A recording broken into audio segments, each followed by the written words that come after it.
Assalamualaikum warahmatullahi wabarakatuh. Jumpa lagi dengan channel Kang Opas.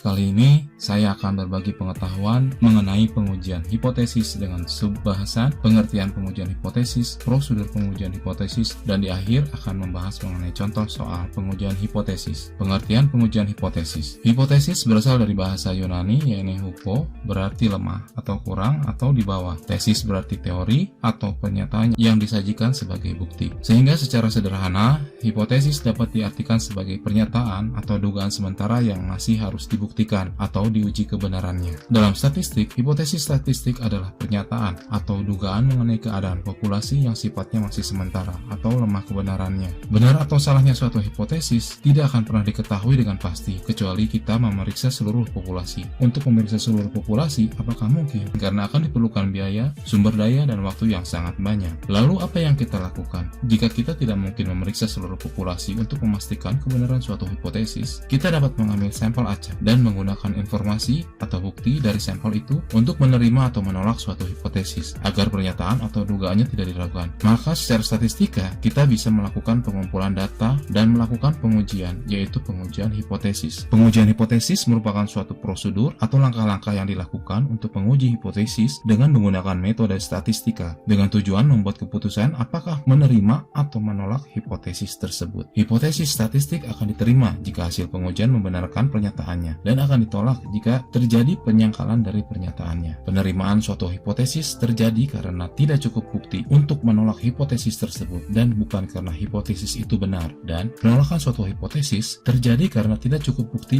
untuk menerima hipotesis tersebut dan bukan karena hipotesis itu salah. Landasan penerimaan dan penolakan hipotesis seperti ini yang menyebabkan para peneliti mengawali pekerjaan dengan terlebih dahulu membuat hipotesis yang diharapkan ditolak, tetapi dapat membuktikan bahwa pendapatnya dapat diterima. Prosedur pengujian hipotesis. Langkah pertama, menentukan formulasi hipotesis. Langkah kedua, menentukan tingkat signifikansi atau taraf nyata dan menentukan nilai tabel. Langkah ketiga, melakukan uji statistik. Langkah keempat, menentukan daerah keputusan atau membuat kriteria pengujian berupa penerimaan dan penolakan H0. Langkah kelima, membuat kesimpulannya. Langkah ke-1, menentukan formula hipotesis. Formulasi hipotesis ada dua jenis, yaitu hipotesis 0 disimbolkan dengan H0 dan yang kedua adalah hipotesis alternatif atau hipotesis tandingan disimbolkan dengan H1 atau HA. Hipotesis ini adalah suatu pernyataan atau anggapan yang ingin kita tolak. Hipotesis alternatif adalah hipotesis yang dirumuskan sebagai lawan atau tandingan dari hipotesis 0 yang isinya pernyataan lain yang akan diterima jika H0 ditolak. Jadi di sini H1 merupakan komplement dari H0. Tidak ada irisan di antara keduanya. Sifat-sifat H0 dan H1.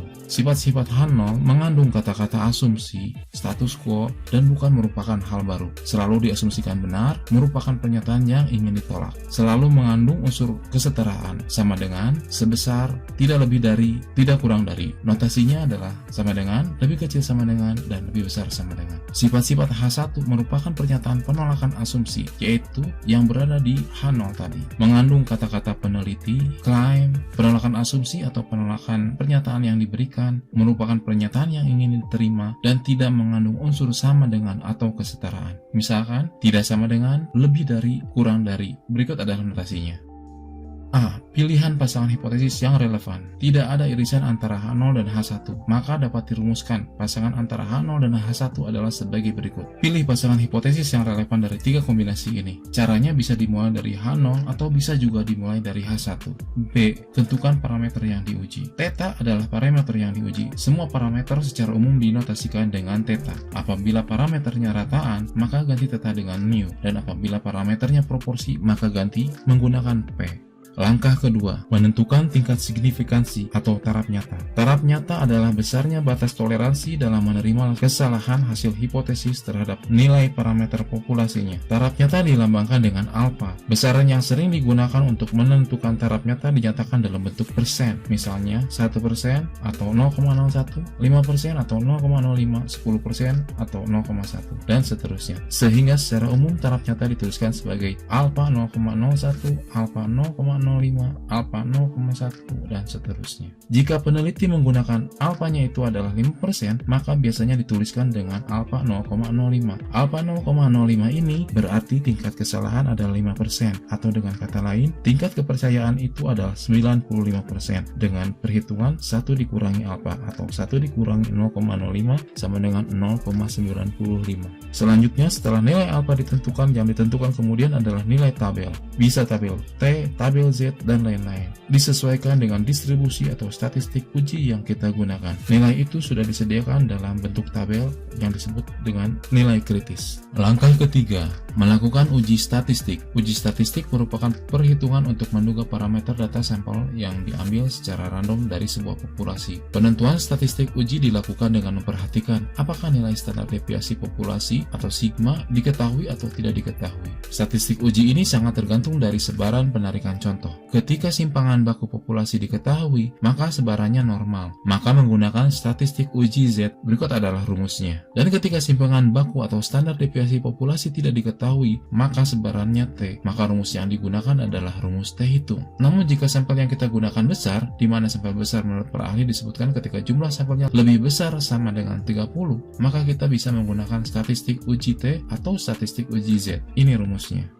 Dan statistik uji Z juga menggunakan rumus yang sama seperti statistik uji T. Sedangkan jika nilai standar deviasi populasi tidak diketahui dan jumlah sampel yang digunakan kecil atau ketika jumlah sampelnya kurang dari 30, maka kita hanya bisa menggunakan statistik uji T. Langkah keempat adalah menentukan daerah keputusan. Menentukan daerah keputusan atau kriteria pengujian adalah bentuk pembuatan keputusan dalam menerima atau menolak hipotesis nol dengan cara membandingkan nilai alfa tabel distribusinya atau nilai kritis dengan nilai uji statistiknya sesuai dengan bentuk pengujiannya. Yang dimaksud dengan bentuk pengujian adalah sisi atau arah pengujian. Ada 3 kombinasi pasangan H0 dan H1 yang sudah dilakukan atau ditentukan pada saat langkah pertama. Kombinasi pertama, pasangan hipotesis yang ini H1-nya tidak sama dengan, artinya pengujian 2 sisi, yaitu sisi kanan dan sisi kiri. Kombinasi kedua, pasangan hipotesa yang ini, di mana H1-nya lebih besar, menunjukkan pengujian 1 sisi, yaitu sisi kanan. Dan kombinasi ketiga, di mana H1-nya lebih kecil,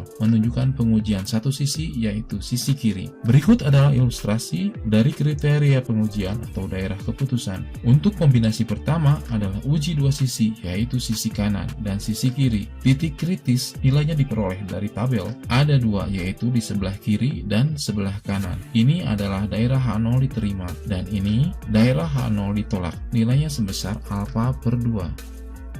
Kombinasi kedua adalah uji 1 sisi. Sisi kanan, ini adalah titik kritis. Wilayah atau daerah sebelah kanan dari titik kritis adalah wilayah H0 ditolak, dan wilayah dari titik kritis ke sebelah kiri adalah H0 diterima. Kombinasi ketiga adalah uji 1 sisi. Sisi sebelah kiri, ini adalah titik kritis. Wilayah atau daerah sebelah kiri dari titik kritis adalah wilayah H0 ditolak, dan wilayah dari titik kritis ke sebelah kanan adalah H0 diterima. Langkah kelima adalah membuat kesimpulan. Pembuatan kesimpulan dilakukan setelah membandingkan nilai uji statistik dengan nilai alfa tabel atau nilai kritis. Hindari kata-kata berikut: diyakini benar, terbukti, pasti. Pilih kata-kata ini: mendukung, menyimpulkan, mengindikasikan. Contoh, terbukti bahwa isi minuman kemasan adalah 400 ml. Yang betul adalah data mendukung bahwa isi minuman kemasan adalah 400 ml, atau dapat disimpulkan bahwa isi minuman kemasan adalah 400 ml. Contoh soal pengujian hipotesis rata-rata.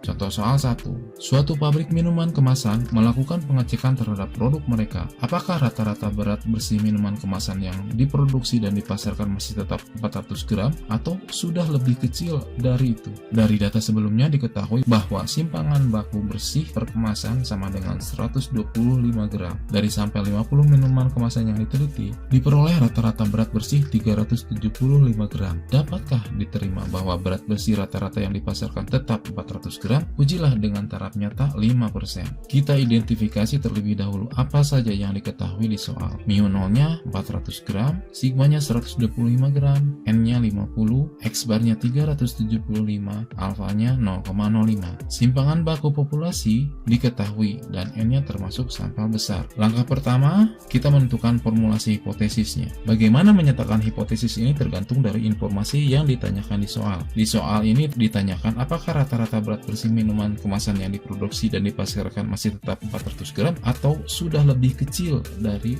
400 gram. Ada kata lebih kecil dari rata-rata, berarti parameternya adalah mu. Karena ini tandanya lebih kecil, maka kita tuliskan sebagai H1.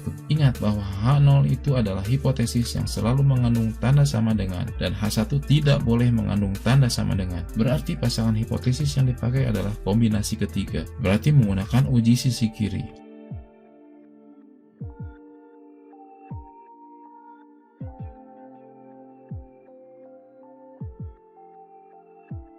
Langkah yang kedua, kita akan menentukan tingkat signifikansi atau taraf nyata. Taraf nyata atau apa pada soal ini adalah sebesar 5% atau 0,05. Karena posisinya kurang dari, berarti pengujiannya satu sisi, yaitu sisi kiri. Berarti menggunakan Z 0,05. Kita gunakan fungsi pada Excel untuk mencari Z tabelnya. Berikut adalah fungsinya. Isikan nilai alfa. Maka diperoleh nilai min 1,645. Untuk pengujian sisi kanan, berikut adalah sintaksnya.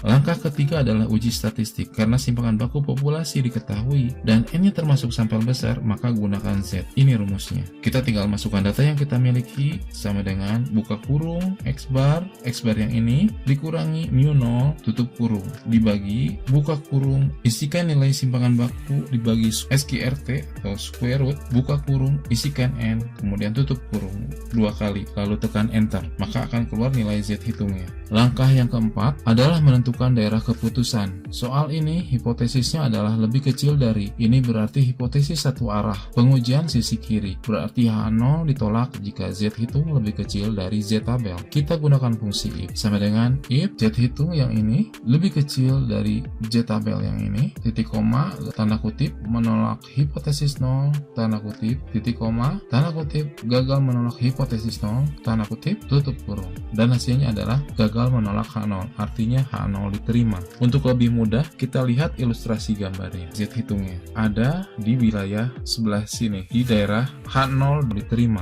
Langkah kelima adalah kesimpulan. Ternyata Z hitung lebih besar dari Z tabel. Artinya, data yang digunakan gagal menolak H0 atau H0 diterima. Dengan demikian dapat disimpulkan bahwa berat bersih rata-rata minuman perkemasan yang dipasarkan sama dengan 400 gram. Untuk menguji kesimpulan kita apakah sudah tepat, kita dapat melihat dari selang kepercayaannya. Karena N lebih besar sama dengan 30, maka menggunakan fungsi confidence.norm. Selanjutnya, nilai yang diketahui kita inputkan ke sintaksnya. Maka diperoleh selang kepercayaan antara 340,35 dan 409,65. Artinya selang kepercayaan 95% untuk mu adalah mu berada di antara 340,35 dan 409,65. Rata-rata yang dihipotesiskan mu-nya adalah 400. Tercakup di dalam selang kepercayaan tersebut. Jadi makin menjelaskan mengenai H0 diterima atau gagal menolak H0. Contoh soal 2, standar deviasi populasi tidak diketahui. Suatu survei dilakukan untuk mengetahui rata-rata keuntungan penjualan sandal merek Outbound di Bandung. Dari 49 toko yang menjual sandal Outbound yang diambil sebagai contoh acak, diketahui rata-rata keuntungannya per bulan sebesar 5 juta rupiah dan simpangan baku 1,5 juta rupiah. Lakukan uji hipotesis menggunakan selang kepercayaan 95%. Apakah rata-rata keuntungan penjualan sandal Outbound di Bandung sebesar 4 juta rupiah per bulan? Pembahasan. Kita definisikan terlebih dahulu apa saja yang diketahui di soal. Diketahui N sama dengan 49, X bar sama dengan 5, simpangan baku sampel atau S kecil sama dengan 1,5 menggunakan selang kepercayaan 95% atau alfanya 0,05 dan mu 0 sama dengan 4. Simpangan baku populasi tidak diketahui dan sampelnya besar. Bisa digunakan T hitung dan bisa juga menggunakan Z hitung. Tapi biasanya bila kondisi ini terjadi yang digunakan adalah Z hitung. Semakin tinggi N, sifat tabel T semakin mirip dengan tabel Z. Di sini saya akan membuat dua-duanya. Pertama-tama kita menentukan formulasi hipotesisnya. Rata-rata keuntungan penjualan sandal Outbound di Bandung sebesar 4 juta. Ada kata sebesar, berarti sama dengan. Artinya H0 adalah sama dengan. Berarti pasangan hipotesis yang dipakai adalah kombinasi pertama, yaitu H0-nya tandanya sama dengan dan H1-nya tandanya tidak sama dengan. Langkah yang kedua, menentukan tingkat signifikansi atau taraf nyata. Selang kepercayaan 95%, artinya alfa sama dengan 0,05. Pengujian dua arah. Untuk mencari T-tabel atau Z-tabelnya, kita menggunakan fungsi yang ada di Excel. Yang ini untuk tabel T, ini sintaksnya. Dan yang ini untuk tabel Z, ini sintaksnya. N-1 ini adalah derajat bebas atau DF. Selanjutnya kita inputkan nilai-nilainya untuk masing-masing tabel, baik sisi kanan ataupun kiri. Setelah diketahui nilai tabelnya, selanjutnya adalah langkah ketiga. Langkah ketiga adalah uji statistik. Simpangan baku populasi tidak diketahui. Statistik uji menggunakan T-hitung, tapi nilai N-nya 49, lebih besar dari 30. Berarti statistik ujinya bisa juga menggunakan Z-hitung. Saya akan kerjakan dua-duanya untuk melihat perbandingan hasilnya. Kita tinggal masukkan data yang kita miliki, sama dengan buka kurung X bar yang ini dikurangi mu0 tutup kurung dibagi buka kurung simpangan baku dibagi square root SQRT buka kurung isikan N, kemudian tutup kurung 2 kali, lalu tekan enter, maka akan keluar nilai Z hitungnya. Kita lakukan untuk T hitung, hasilnya akan sama karena rumusnya memang sama. Langkah yang keempat adalah menentukan daerah keputusan. Nilai Z hitung ataupun T hitungnya lebih besar dari nilai Z tabel ataupun T tabelnya. Untuk lebih mudah, kita lihat ilustrasi gambarnya. T hitung ada di wilayah sebelah sini, di daerah H0 ditolak. Soal ini, hipotesisnya adalah di mana H0 ditolak jika Z ataupun T hitung lebih besar dari Z atau T tabelnya. Kita gunakan fungsi if. Di daerah keputusan Z, if dalam kurung Z hitung lebih besar dari Z tabel. Titik koma, tanda kutip menolak hipotesis 0. Kutip, titik koma, kutip lagi, gagal menolak hipotesis 0. Kutip, kurung tutup. Dan fungsi if di keputusan T. Sintaksnya sama, hanya mengganti Z-nya dengan T. Dan hasilnya adalah menolak H0. Langkah kelima adalah kesimpulan. Karena T hitung lebih besar dari T tabel, maka H0 ditolak. Artinya data yang digunakan mendukung bahwa rata-rata keuntungan penjualan sandal outbound tidak sama dengan 4 juta rupiah per bulan. Bisa lebih, bisa kurang. Kita coba melihat dari selang kepercayaannya. Karena N lebih besar sama dengan 30, maka menggunakan fungsi confidence.norm. Selanjutnya, nilai yang diketahui kita inputkan ke sintaksnya. Maka diperoleh selang kepercayaan untuk T hitung, mu-nya terletak di antara 4,57 dan 5,43. Dan untuk Z hitung, mu-nya terletak di antara 4,58 dan 5,42. Rata-rata yang dihipotesiskan mu-nya adalah 4, di mana nilainya tidak tercakup di dalam selang kepercayaan tersebut. Jadi makin menjelaskan mengapa HO ditolak. Dari selang kepercayaan juga dapat terlihat bahwa rata-rata keuntungan lebih besar dari 4 juta rupiah per bulan. Demikian pembahasan mengenai pengujian hipotesis dengan contoh soal pengujian hipotesis rata-rata. Terima kasih sudah berkenan untuk menonton. Semoga bermanfaat. Mohon maaf apabila ada kesalahan dalam penggunaan istilah, simbol, dan rumus. Share video ini untuk berbagi pengetahuan. Untuk mempermudah pembelajaran, link dari file Excel dalam video ini saya sertakan di deskripsi. Terima kasih untuk like dan subscribe-nya. Wassalamualaikum warahmatullahi wabarakatuh.